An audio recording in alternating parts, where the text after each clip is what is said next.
7 ਤੂੰ ਆ ਸਾਡਾ ਕਰੋਲੀ ਭਰਨ ਜੋ ਹੈ ਮੈਂ ਸੰਤਾ ਡੱਡ ਤੇ ਮੈਂ ਬਾਜੀ ਭੋਲੀਆਂ ਕਰੋ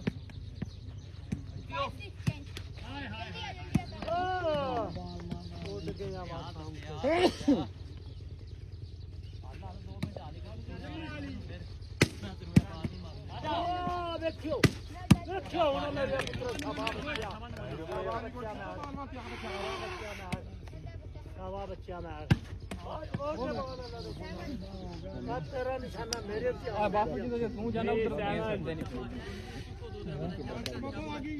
ਓ ਕੋੜਿਆ ਪਹਿਲਿਆ ਢਿੱਲਾ ਜਿਹਾ ਹੋ ਰਹਾ ਹੈ ਚੌਕੀ ਮੇਰੀ ਮੇਰੇ ਵੀ ਅੱਖ ਤੇ ਨਹੀਂ ਦਿਲ ਕਰਦਾ ਮਾਰੋ ਤੂੰ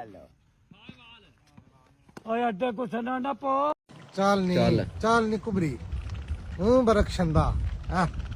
ਜੀ ਲక్ష్ਮੀ ਜੀ ਓ